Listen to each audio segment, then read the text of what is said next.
We're back with another interview of perspectives, and we have another amazing guest because all of our guests are amazing. And shout out to our supporter Kelly for recommending our guest that we have here today, Ellisa's son. How are you doing? I'm good. How are you? I'm doing great. You know, dodging this Omicron, Oh, yes. Yes. and everything pandemic, just navigating. I love to give people their flowers on camera, off camera. Your music is amazing. Thank you. You have a very powerful voice. I think people will be shocked or are shocked when they hear when they look at you, right, and then hear your voice. It's like, wow, Yeah. like this is amazing. Like you just, yeah, no, your music is awesome. Your catalog is amazing, and I love what you've been able to do, like with the pandemic, during the pandemic, of bringing different artists together and like creating like cool just jam sessions that people Yeah. can go watch and jam to on YouTube. Thank you. Oh no, you're welcome. You're welcome. Thank you. So, to start us off, tell us a little bit about who you are, where you're from, what you like to do, what you don't like to do, people you like, people you don't like. Well, I'm from California originally. I'm from a little town called Seal Beach, which is right next to Long Beach, so it's Southern California. I went to school in Northern California, so near San Francisco, and I spent a lot of time in the Bay Area, which is where I kind of discovered my music. And I didn't start playing music or really writing songs until I was like 22, 23. So it was something I always wanted to do, but I never actually tried because I was scared. I was very shy and was just like, I still get very like stage fright kind of stuff. And then I spent some time in the Bay, and then I spent a year living in an RV with my ex-partner, and we played shows for a whole year all around the country and some of Canada. I was out playing shows in everywhere you can imagine, like little towns to big cities to kind of a range. It was all very DIY. Right. So some of the shows were not great, but some of them were. So it was like Right. a range. Right. And then I settled on Nashville as a place to move because I didn't want to go back to California because I love it, but it's so expensive and it's just not, what's the word? Manageable as an artist. Right. So Nashville seemed to have a really nice balance of community and creativity, and it's even in the 2 years I've been here, I've seen it get so much more expensive. Right. But it's definitely more affordable than California. So that's how I ended up here. Yeah, no. Short story, but yeah. See, you're one of those people that is adding to our traffic jams. I am the annoying Californian, but at least I don't work at Amazon. Yeah. Speak about like your time, like growing up in California, because we're landlocked here, right? Yeah. No beach.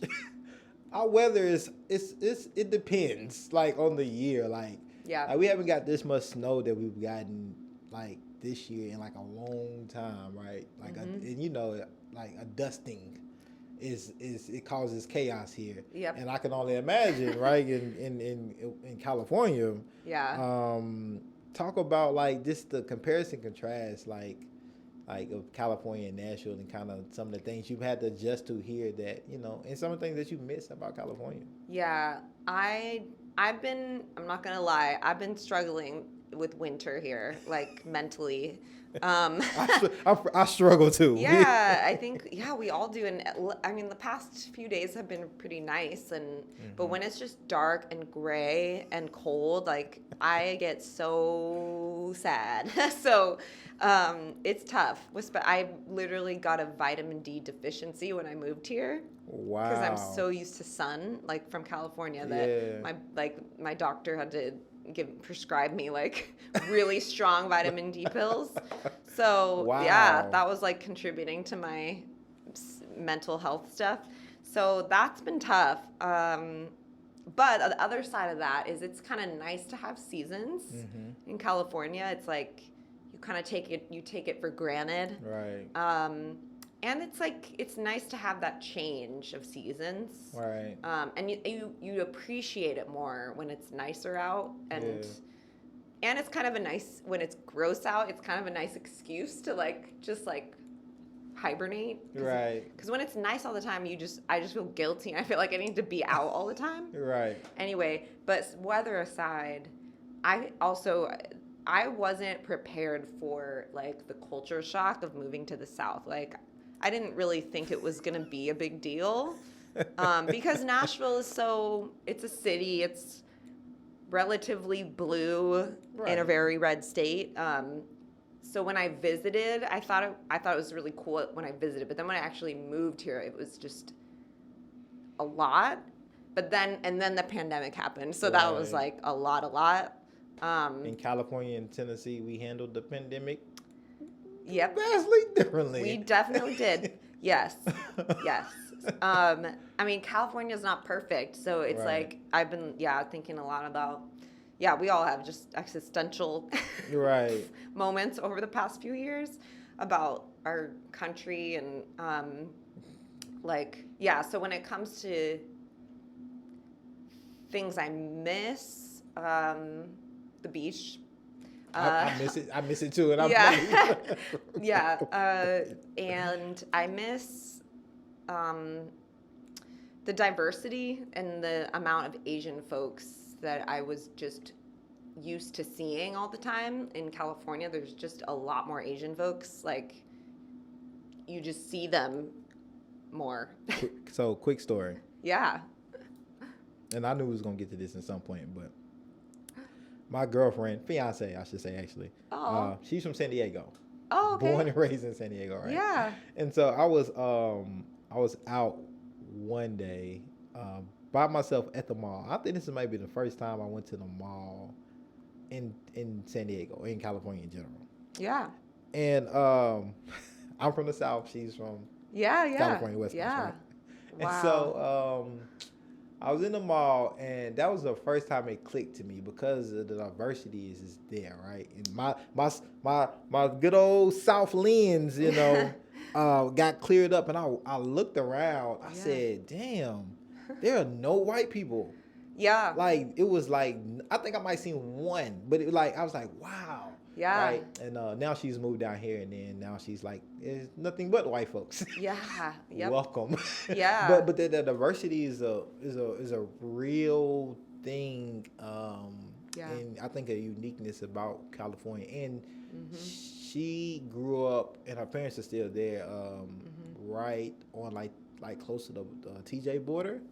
Oh yeah. Tijuana. And so there's and it's a military town too, so you getting just a plethora of different people from different places, and communities is really a real melting pot, right? Yeah. And not That's segregated. So cool. Yeah, it definitely is. It's that's so cool. What brought her out here? Or me. Oh right. And then how did you meet? We met in Costa Rica. Oh. Okay. Yeah, we was both doing. So she was doing a postdoctorate for Stanford University. Wow, cool. And I was doing some community economic development for an NGO that I was leading. And I swept off the streets of Puerto Jimenez, Costa Rica. She don't like when I say that, but took off those Costa Rican streets. Oh my gosh. How long has she been here now? Since when did she move? What year are we in? December 2020. Okay. Yeah, okay. So she. So right before the pandemic. Or no, it was after. No, after. Yeah. So this is 2020. Yeah. Right. So it's December 2020. So she she likes it. But it's not it's just San Diego is just a beautiful place. And if we could afford it, we would probably be. That's the thing. Just her parents own it. They've been there since 30, 40, 50, a long time. So they got the house when it was for $20,000, maybe something like that. Yeah. But now it's just they just sold a house. Their neighbors just sold their house for $600,000, $700,000. Yeah. And and that's cheap for California. Yeah. But it's like growing up down here is okay, there's like no driveway really, and like you get this little bit of yard, and so it's like, dang, you get like $600,000-$700,000 for that. Where at least if you pay $600,000-$700 for this, you gonna have like you got some land at least, because it's not as dense as California. Not yet anyway, but it's so different in California. Like, and I was just there last month visiting my sister and my mom, and I just like it was the same kind of experience where it's like, there's only a few white people in here, and it's like it's just so opposite here. It's just so different here, and you get used to when you're used to seeing so many folks that look like you, like it's very jarring when you're suddenly in a space that's like not like that. So let's go a little deeper in that diversity. So like in California, you're around, like it's a really melting pot. You're around more Asians and things like that. Is that something like you've struggled with being here in Nashville, finding that community, or like finding kind of like where's my culture here?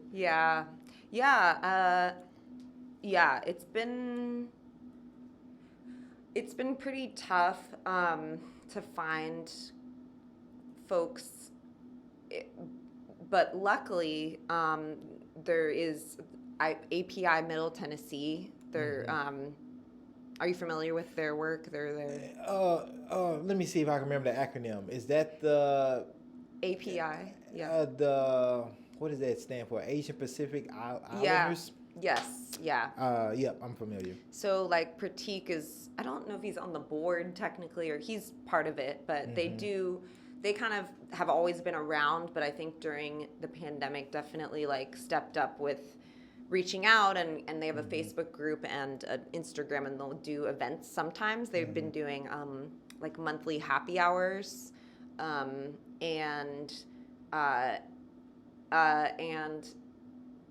it's and I've met some really great people through that, and it's been funny because it's like I was just having coffee with Pratik last weekend and talking about like just the amount of Asian folks here is so small that like it doesn't matter what kind of Asian you are, we're like it will accept you. We're just like, come on in, like you're half, that's fine, or like you're South Asian, or you're East Asian, or you're from Southeast Asia, or all these different places, and it doesn't matter. And we're like, we have this camaraderie, and people really have your back, and like I feel really supported in that way, which is really nice. Like I had a music video shoot that I'll plug it later, but I have a video. It's not out yet, but I cast a bunch of them and got just put out in the I think it was the Facebook group that I was looking for folks to use in this video to like interview them. And like 8 or 9 of them showed up, and that's hard for people. Like showing up to stuff can be hard, especially in the pandemic. But that's what I appreciate a lot about Nashville as a more general thing, is I feel like the people here in general are pretty like supportive and pretty, it's about community. I think in California, it's so hard to live there that it's a little harder to like get people to do stuff because everyone's just like hustling so hard. Does that make sense? Yeah, no, that makes complete sense. Yeah, like it's so much stuff so much other social things to worry about as an individual. And then it makes it even harder to support others in what they're doing because you're like tied up and hustling. That makes complete sense. So your mom is white. My mom's Chinese. Your mom's Chinese, your dad is white. How was that growing up? So they got divorced when I was like 5, and then welcome to the Divorced Parents Club. Woo, yes. I mean, so they got divorced, and then he wasn't really in the picture.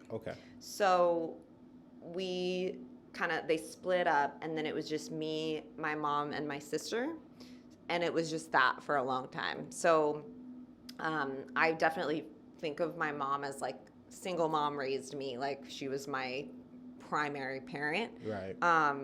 So, that being said, she was also born here. So I don't know, I have to look this up again, but I can't remember if that means she's first or second generation. Either way, so she was born here. My grandparents are from China. They came here in she's first generation then. First, okay, she's first generation. Yep. So then that means I'm second. Yep. Okay. We were Pratik, I think, thought it was that meant she was second, and I was like, oh, so I'm fourth. No, I think like if her parents, if your mother's parents migrated here, and then she was born here, she's first generation. First generation. And then you would be Got second, it. and then so forth and so on. Yeah. So she was born here. Her parents, my grandparents, didn't have time to teach her Chinese. They were too busy trying to acclimate and be American and work, and she didn't really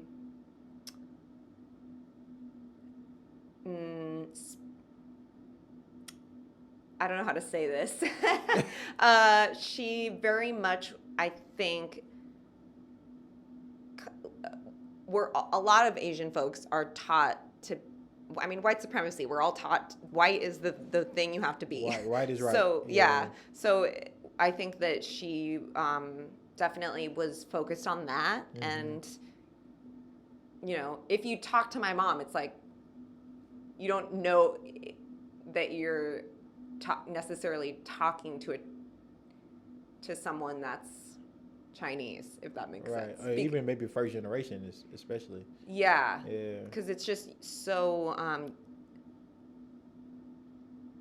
focused on like acclimating, and then when she had us, it's like you have little pieces of things that remind you that you're Chinese. Right. But I was never really taught, and I know that this might make her, I'm like thinking about her being mad at me for talking about her like this. Sorry, Mom. Sorry, Mom. But yeah, I don't think that she ever really taught us to be proud or to be like, to be proud of our culture. It was kind of like an erasing. Wow. Like, I think a lot of Asian American folks who might be half or maybe have parents that, you know, we're just trying to focus on acclimating. Right. That, like, it's not like, it's a defense mechanism, like trying to, like, you know that show Fresh Off the Boat?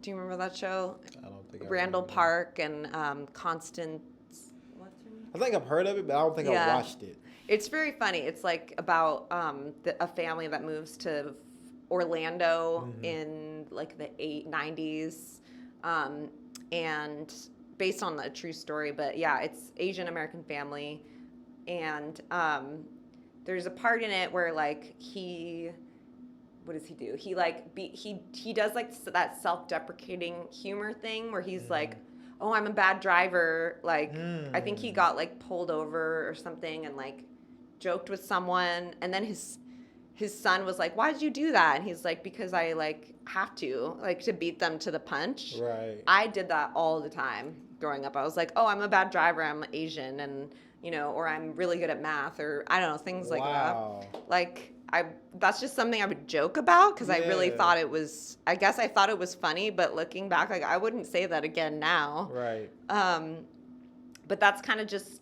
a thing. It's like this like pushing down of like and so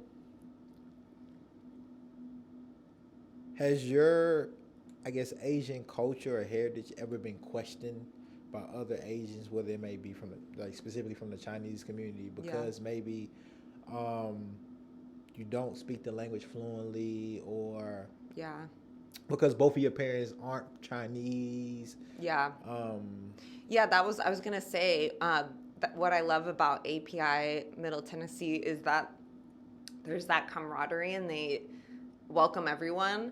Whereas in California, I feel like I'm not Asian enough because I don't speak the language. I'm not full like Chinese. Right.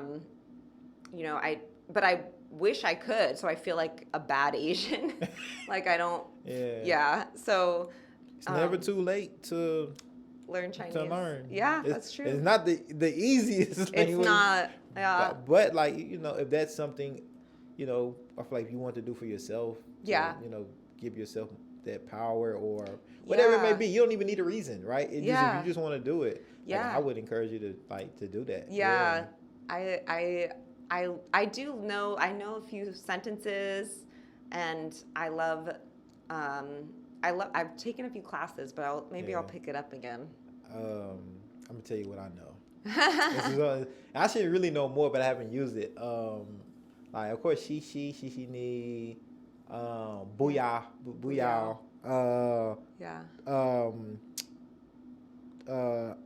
I should know this one because I used to say it all the time when I get my food to go.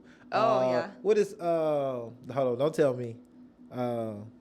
Taobao? What is to go? How do you say to go? Oh, I don't know how to say to go. I should know it because I used to say it all the time when I order food. That's the only thing I could tell them. Like, I should know. Is it? Well, I know like let's go is like Zola or something. Zola or something. So, yeah, maybe. But I don't know if to go. No, it's like because they have an app called Taobao or something like. I think it's Taobao. Basically, it's like Amazon pretty much. Okay. And they order, but dang, what is it? I should know this. I'm really just letting down all my Chinese folks back in Xiamen. Oh my gosh! But it's difficult. It's a tone. The tones are really tough. Really tough. But I love WeChat. Weishi. I love it. I love WeChat. Oh yeah. Yeah. That's how I stay connected to my Chinese people. Oh, my cool. friends. Yeah. That's cool. And we need something like that here, I think. But oh my gosh, I've been thinking about dim sum and how there's no dim sum here. There's like Lucky Bamboo does dim sum, I think, but there's no good dim sum spots here. Yeah, no. Like I remember when I was living in China, because of this. It's different, like, when you see them characters, right? Because there's you either know them or you don't. It's nothing that you can, as, like, a native English speaker, it's nothing that you can correlate, like, to characters. Yeah. It's just, I don't know what that is. Like you just don't know. And so a lot of the menus, right, I'd be like that. And I would be like a kid, like, I need pictures. And like, this point, let me circle. Or you see something on the wall, like, this. Yeah. And so, but no, it was a interesting experience, the most interesting experience, and the most, I think, unique people, country of people that I've ever been able to interact with. So I've always cause again, like I grew up here in Nashville in the South. I was in my Black community bubble. I would have never thought that I would be ever live in China. Never, and I didn't know anybody who ever had. And so only thing that I'm getting is like propaganda as an American about how Chinese people are, what they're doing in China, what they think about Americans, and it's never really positive. No. And then the stereotypes like Chinese people can't drive or they're good at math, and those are like maybe like the two that I heard They're about. never artists. I didn't. Yeah. And I'm gonna have to connect you with this artist that I don't know her directly, but I know her husband. Okay.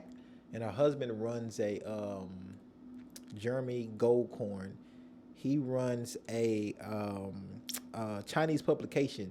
Okay. It talks about like this Chinese social economic stuff, but his wife is like a huge big time artist. He plays a special instrument that like I think is originally a Chinese instrument, but only like, and she composes, and I think she's like one of 5 people that in the whole world that does this that does it like and compose, not just play.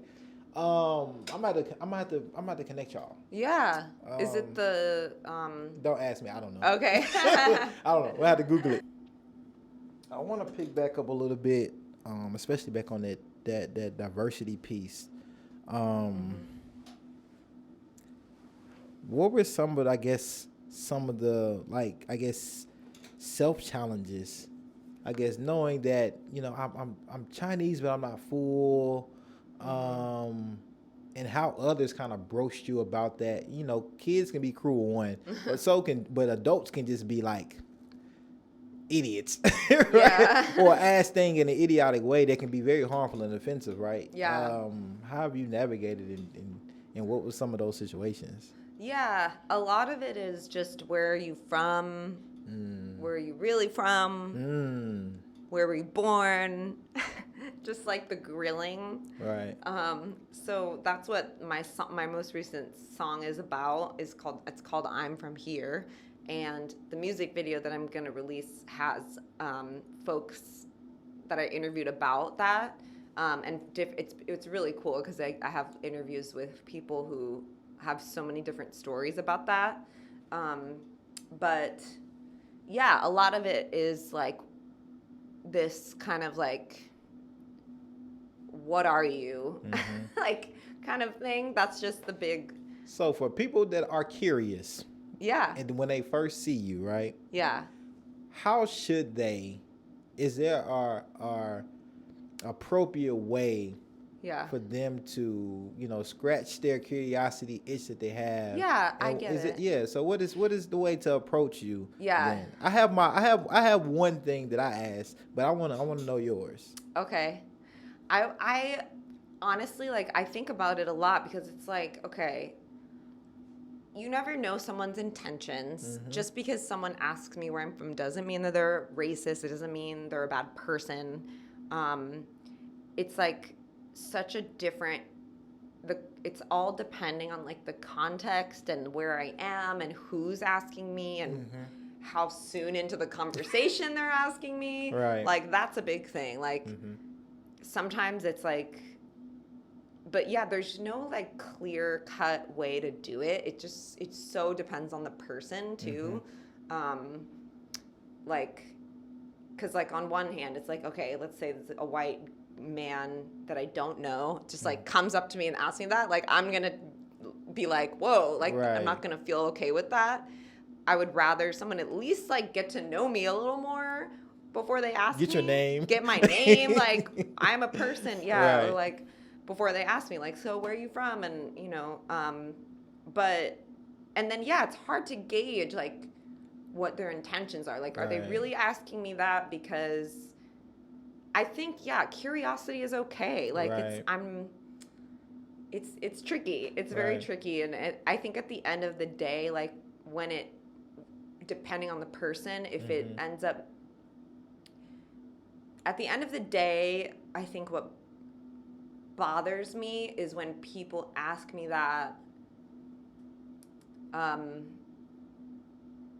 usually white folks ask me that, but they wouldn't ask another white person that. Right, yeah. So it just ends up making me feel very, like I just don't belong.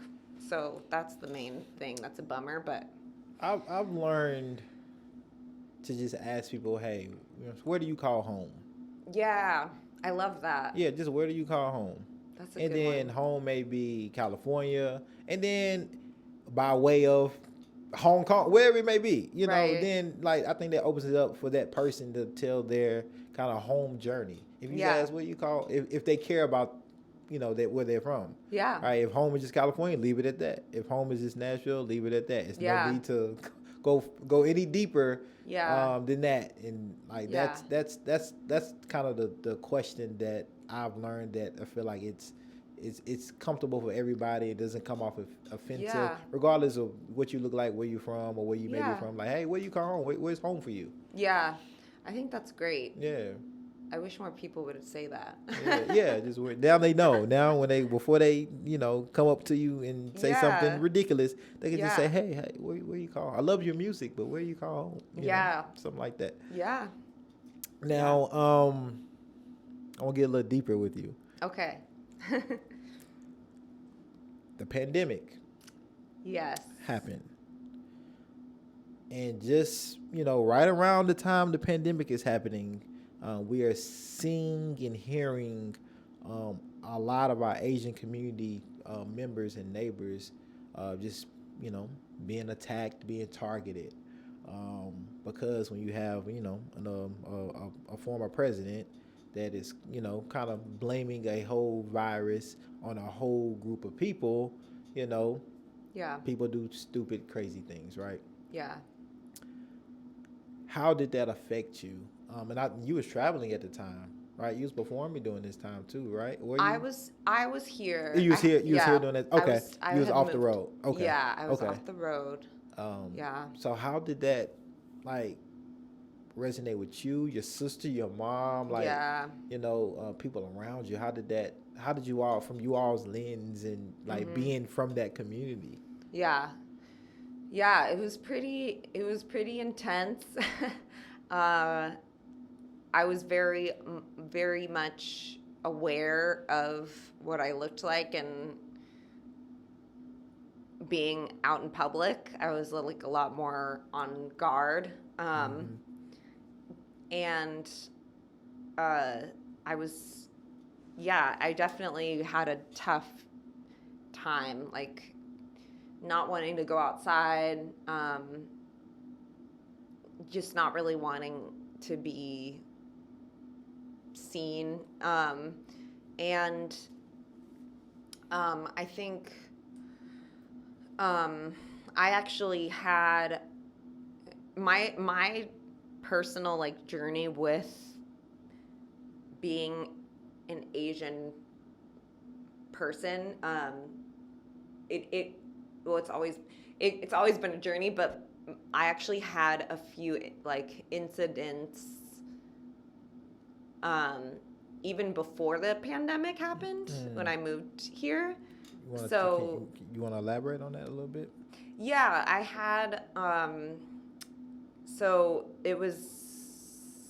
I was taking a selfie with a friend who was white, and we like held back the photo like to look at it and like see like, okay, was that okay? And she blurted out like, "Oh my God, I look Chinese in that photo. Take another one." Whoa. Yeah, that was a really intense experience. So that was like a few months before the pandemic. Are y'all still friends? Was it a conversation after that, or? So yeah, we had a conversation after. But yeah, when it happened, my brain like couldn't. I was just like, there's so many layers to that, like what she said, that I'm just like, wow. And like to the point where like so then she immediately felt really, really, really, really bad and cried, and I had to comfort her. So that was really hard. Those white tears. Yeah, it was really hard. And I don't think I've definitely had like, I think when I was younger, I made like a kid, I had people make fun of like my middle name and little, but that felt like a big, because I'm a grown person now, and that comment was just like, wow, I can't believe that. Right. And just the fact that it came out from her like subconscious, that's like some deep racism. Right. No, for sure. So we had to have a really hard conversation, and I couldn't, like, at the end of the day, she wanted to still be friends, but I couldn't look at her the same way. Like, I knew that I couldn't be friends with her anymore. Like, so I wished her all the best, and we tried to talk about it, but like, she just kept trying to like say she had a lot of Chinese friends, and she, that kind of thing. Textbook. Yeah. But you know what's deep about that, and I'm gonna be quick because I want you to get to the other story. Is that the fact that like you comforted her? Yeah. Is like just as deep, because I think like that's white privilege, right? Yeah. To the fact that even us like is no matter, like, as people of color, no matter how white folks specifically make us feel, like for some reason we want to like comfort them And because we know how it feels to be on the outside looking in. So it's like, I don't want you to feel bad. But like, it's like, but I really shouldn't be giving you this pass right now to do any comfort. And so like, that's just deep in itself. Yeah, absolutely. Yeah. And looking back on it, it's still like pretty. And then just thinking about, there were also 2 guys there, my ex and another guy, who were both white, and they didn't say anything. They just sat there really awkwardly and they were just like silent. So then after, like, I processed through it with a friend of mine and she was, I mean, it helped to talk through it with different friends of mine, but that made me really mad. And then that was a conversation with my ex where I was like, you need to fucking no. This speak up for me. No, this is not a censored. Okay. Like speak up, and because that's a huge thing. And then, but what's crazy to me is like the fact that this happened like right before the pandemic when everyone suddenly cared about it, and it's just like my brain was already kind of. So then I had a really intense experience over the past few years. So So that there was that, and then one other thing where I was at a music event, and it was right around the time that COVID was like, oh, this is a thing that might happen, but nobody was really worried about it. And I was at a music thing, and some guy was like, oh, so he was asking me what I was. And I was like, I'm half Chinese. And he was like, I'm a human being. Yeah. Yeah. And I was like, and he was like, oh, so you brought the coronavirus here. Wow. He was joking. He was trying to be funny. Wow. But yeah, that happened to my sister too in LA. So it's like, that happened to a lot of us, and people joke about it. Right. So. Yeah. And it's not really a joke when people are like being harmed physically, because people have that perception and that narrative that like the reason that we're in the situation that we're in this pandemic is because all the Chinese folks in the world like done this to us, right? Yeah. And I guess it doesn't, and I guess it's easy for many Americans, because this is America, to do that, in particularly against China, because of the kind of our relationship socially in the air. So much it's like so much. Yeah, I just feel like in the media, the policy and the politics. Right. It's like China and Russia are like the scary, like big bad. Right. Like there's so much like negative. There's never anything good about China or Russia. Like I just feel like those two. Right. Definitely demonize. Right. There's this like xenophobia around China, even though that's, I don't know. Even though people haven't been there. Yeah. And it's like also where we get all of our stuff.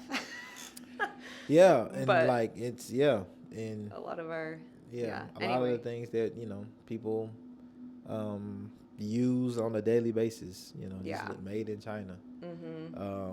Which is which again, like depending on people's perspectives, that's scary to people, right? Like, oh, we need to America first and stuff like that. But hey, we had a president that kind of like gave people even more of a reason to push that agenda. If they was already feeling that way, he just kind of gave them superpowers and a hell of a big battery to kind of jump out the window with those type of narratives, and voice them. Yeah. I mean, he made it okay. Right. It's like giving permission to people. Right. Exactly. Yeah.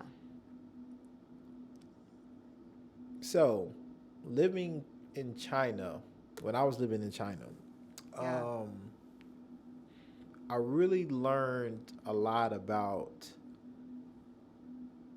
how because it's a homogenous country. Yeah. Hey, everybody, pretty much like looks alike, similar. Like discrimination and things like racism and stuff don't really like come up or whatnot, or they don't really understand it the same way that we may understand it, growing up and being here from the United States. How did that play a role into like understanding the racism and discrimination in the Asian community, because even now, like, I think the Asians in the United States have like the lowest voter turnout. They have the lowest voter turnout in the United States as an ethnic group. You, from my black lens and perspective, they kind of stay segregated. They really don't put that, like, when we talk about things like racism, discrimination, up until recently to the text. Yeah. It wasn't really a thing or a headline for them to kind of combat. Like, hey, we want to combat this stuff too. Yeah. They just, kind of done, their thing, and, kept things kind of as normal. Right. So how were you introduced to that discrimination, racism in the family household, or was it something because you're here in America? It was something you was just kind of in and kind of knew off bat, or was that something your mom talked about? No, never. It was like, I wish my mom had sat me down and been like, hey, you might not look like everybody, and like you might get made fun of, and you need to be proud of where you're from. And I wish that we had that conversation. But yeah, it's like, I feel like I didn't really learn about it or I guess experience it. I don't know. That's until I think moving here was definitely like a big catalyst for like, I don't know, becoming more aware of my identity. 'Cause I think a lot of, like you said, how Asian folks don't turn out to vote. I think a lot of it has to do with like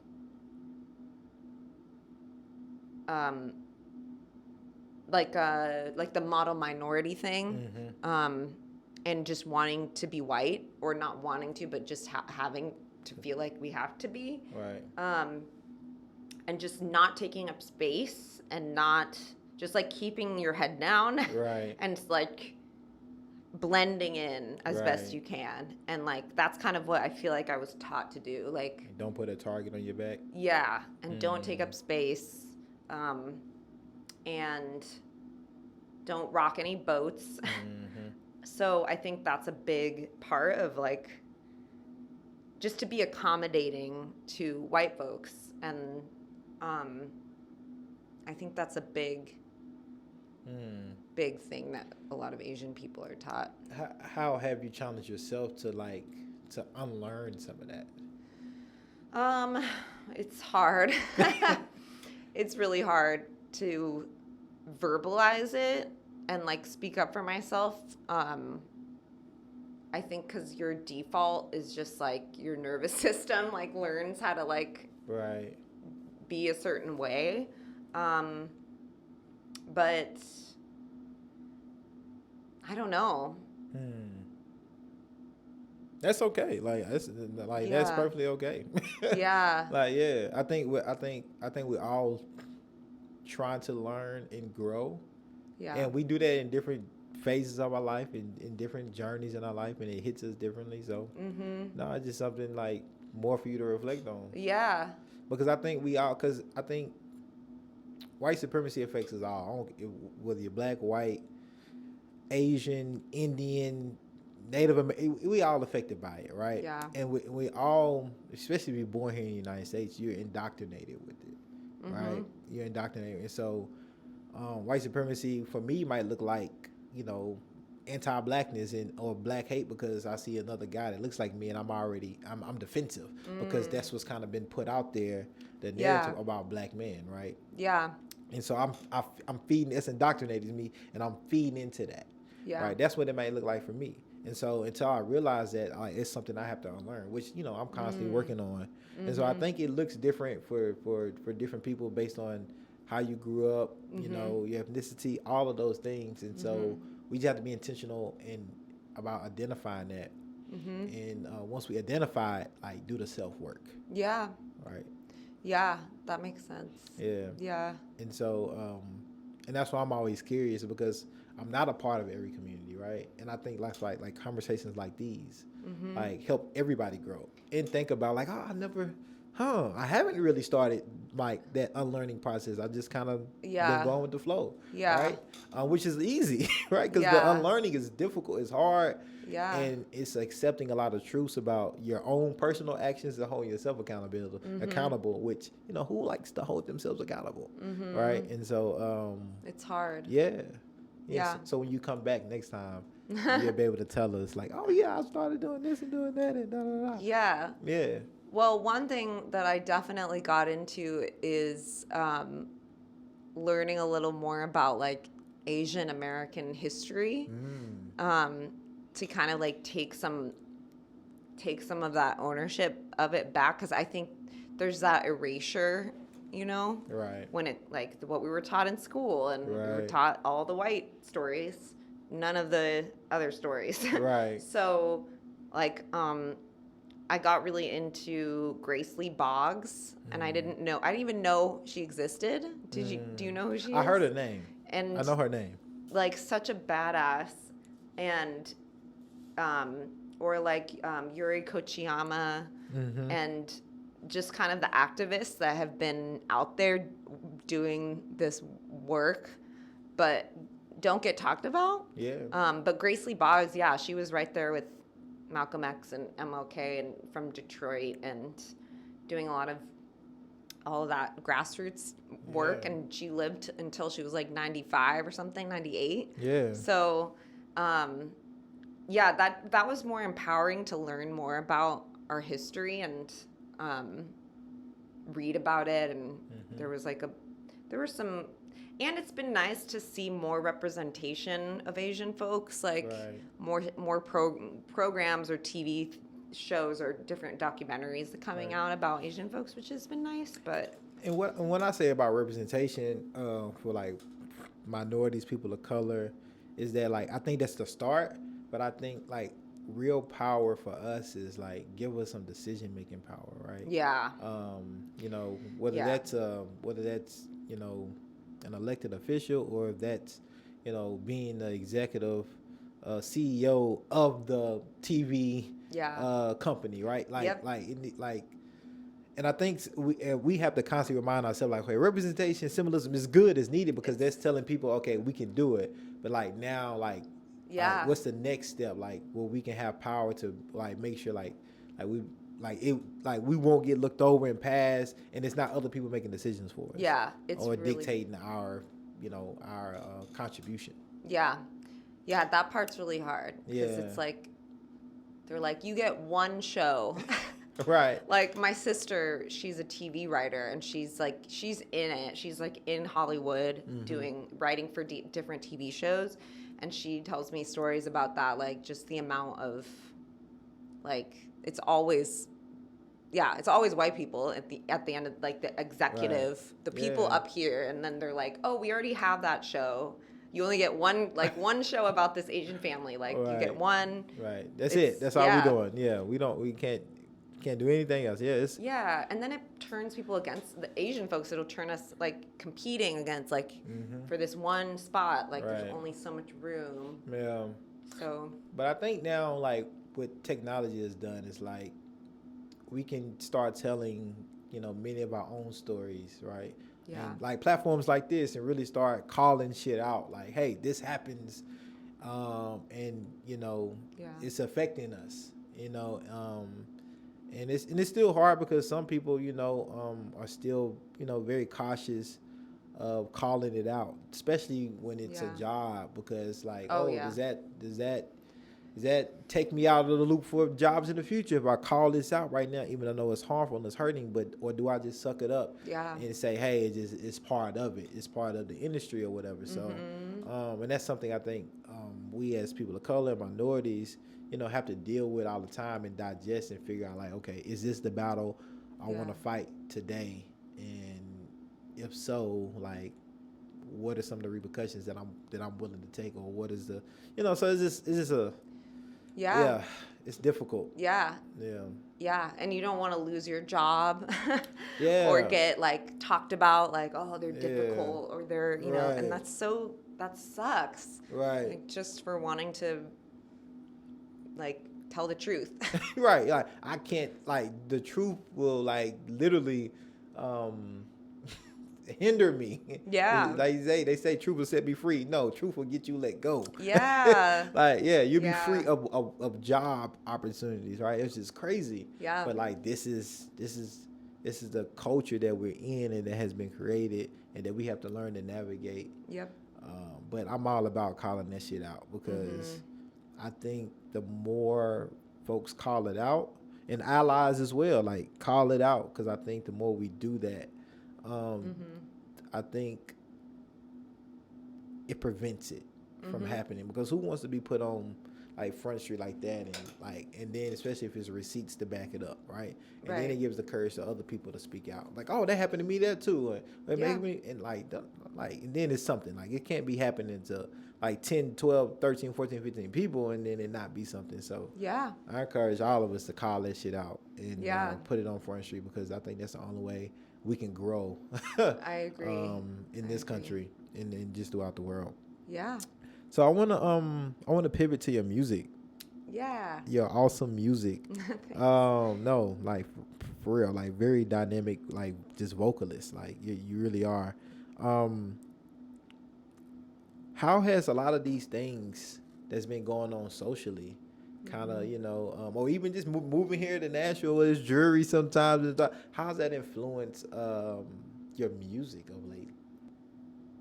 Moving here, there's been a lot of changes that have happened that have affected my music both positively and negatively. I think a lot of artists in the pandemic lost a lot of motivation and that motivation to write or to keep going, because shows got canceled or everything shut down. So obviously we're coming out of that now, but it's been tough to stay creative and stay like motivated. When it comes to the pandemic, with like being an Asian person, I've written a few songs about the experience. Like the one that I just released came out of it. I've written a couple other ones that kind of touch on it. And then I'm working on some new songs too with a band. Okay. And those songs are more about love and heartbreak. But honestly, in 2020, I really kind of put my music away for a while and dove into like activism and community stuff, community work, and I was super involved in volunteering and trying to like do everything. And I quickly burned out. And I have so much respect for people who do that work all day and who have full-time jobs doing it, like people like Pratik. Yeah. And to do that in a southern state, like that, the resilience that takes is truly like incredible to see. So I kind of I got really involved I was volunteering all the time with Gideon's Army. I was doing a lot of work with Nashville Musicians for Change, which is, have you heard of them too? And then I was doing some volunteering for Planned Parenthood. I was doing deep canvassing for the Central Labor Council, and I was doing you went all the way. Yeah, I see how you got burnt out. Yeah. The Women's March. I did. I was just trying to like fix all the problems, which is not possible. It's not a thing. Right. So it's like a daily what it like? Did you before like coming here and then before all of these social craziness started happening? Were you ever interested in doing that type of volunteering or work before, or did something like just something clicked and say, hey, I have to start like learning and then like trying to build power of community? Yeah, I definitely moving here is what did that. I think volunteer state. Yeah, moving here and honestly and I think living in California, I didn't experience the things that I've experienced here, like that friend of mine, that like incidents like that, they didn't happen to me there. And I think honestly moving here and personally experiencing something like that it kind of just really opened my eyes. Right. And I feel some shame around that because I wish I had done that sooner. Right. And I wish that I hadn't had to actually experience something like that to want to help. Right. Because it's not like I, was out in California doing this work or volunteering a lot. I wasn't. But then moving here and experiencing something like that, it made me realize that's just, and that's just not even that big of a deal either, compared to what some people have to go through. So just having that, that aggressive incident was kind of what pushed me into it. And just, I think I've always been interested in educating myself, and I've always been, I don't know about volunteering, but reading books about things like white privilege and, like that book White Fragility. I remember reading that before everybody cared about it, and telling my ex, who was a white guy, to read it, and he wouldn't read it. But then George Floyd happened, and he was like, okay, I'll read it. And then he started caring, which is so frustrating. Yeah. So I don't know if that answer. I don't remember what your original question was. No. Music, yeah. So I wanna take a different angle to the music. Okay. When growing up, when I thought about like Asians in general doing music, the thing that I've always seen were either piano or violin. Yeah. Or piano. Or I want to say even maybe like how would I characterize this? I guess like artsy, like very high performance, like classical. Yeah, there we go. Classical music, right? Oh yeah.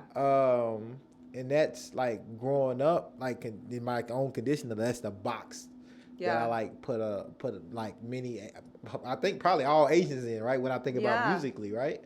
Yeah. Doing like R&B. Yeah. And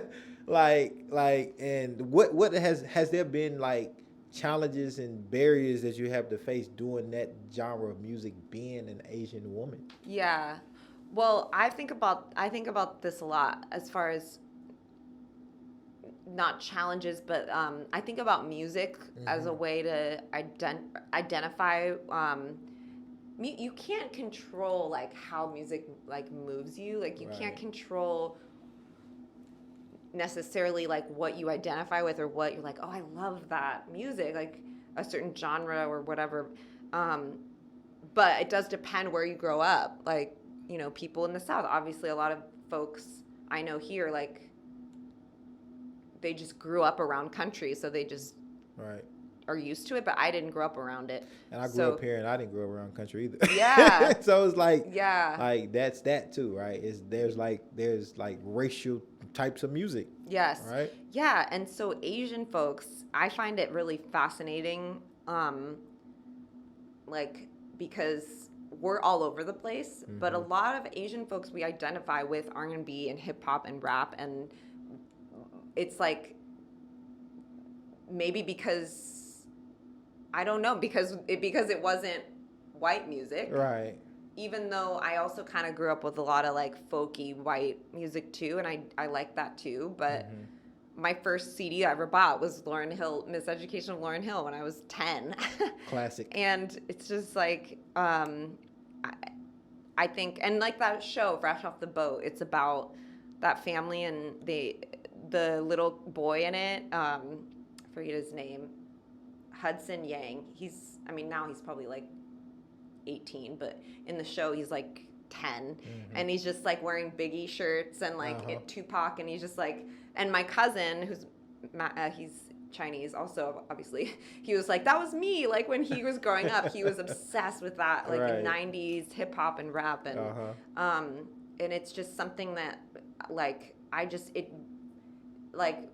I love that music, that kind of music, and Alicia, like the first Alicia Keys songs in A minor, like it was just I don't know how to explain it. It was just like what I wanted to sing. So as far as challenges go, I don't know. I mean, I know that Nashville is so white. Right. So it's hard to the R&B scene's pretty small here.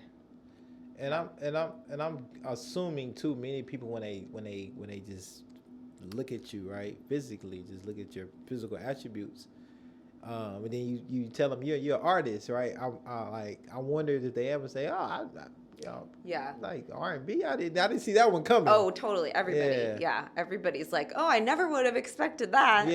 Yeah. And you have me thinking about, do I know any Asian artists? Like when I say do I like far as like commercially popular. Yeah. Like in I don't know any in rap for sure. I'll send you some good. Yes, Asian like rappers. but like I did live in China, so I know like I know those, but like far as like here in the United States that like get radio play or very I don't know. I don't know any here, or just Asian Americans, right? I don't really know any. And when I think about R&B too, is like I'm trying to think. So you had to put me on something. Like like now I know you, but yeah. Well, so it's either we're super foreign, like BTS. Okay. Or there's folks who are like mixed. So like she's part I think she's either part Japanese or part Filipino. Oh, okay, gotcha. Or Jhené Aiko, she's half black and half Japanese. Okay. So there's very little in between. Right. So it's like I agree. I don't really know any. Yeah. There's some, but they're usually very indie and really good music. There's a few folks I've found on Spotify, but they're not easy to find. Yeah. No, definitely send me some people, because I try to I think you can learn a lot, like far as culturally through listening to people's music and because they always put their culture in it somehow, some way, or the experience. So I really appreciate that. Yeah, but it's funny that you say that too, like, because I do the same thing. If I, it's kind of rare, but whenever you do see an Asian person about to sing, like, what do you think they're gonna sound like? Right. I don't even know. Like, I don't know necessarily. So it's like, some people might start singing and be super like sultry and R&B, and some people are like doing country, and it's like, what? And let me tell people this: KTV karaoke is huge. In China and then in the Philippines. Like when I say I've heard some of the most amazing voices just randomly in karaoke, and it's like an event. It's like it's a big deal. And like they're not up there just playing. They're like using their real, like people like just, like you just maybe be colleagues, and like now you like, what? Like where is this coming from? And like I feel like everybody has like an amazing karaoke voice in China and in the Philippines. I've never witnessed anything like that in my life. I was like, I was just blown in all types of music, right? I was just blown away. That's so cool. I've never really watched a show like that, so like it's been blown. So when you visit home, when you visit China, or even just the Philippines, right? Because it's right there in California has a huge like Filipino population. Yeah. And so like it blew me away. Yeah. When I was like there in person. That's so cool. And it was doing it drunk. So yeah. even more amazing. Yeah. Even more amazing. Yeah. Yeah. And so I want to give you the last word to talk a little bit more about like what's next with you and how people can find your music. And if there's other people from our Asian community here in Nashville that want to further this conversation with you, or you know, they may be going through some of the similar or have been through some of the similar journeys with this identity, right, of being Asian here in the United States or here in the South. Like, how can they reach out to you? And those things. Yeah. Well, so I am on all the things, so Spotify and Apple Music and all that. So it's just Ellisa Sun. The spelling is kind of weird, but it's Ellisa. And on Instagram, Ellisa Sun Music. I'm working on an EP, 6, maybe 7 songs. The process is kind of taking it a day at a time right now, but the songs are really good, and I'm excited because the band that I have is really solid. So I also just released a single called I'm From Here, which is about the experiences we've been talking about.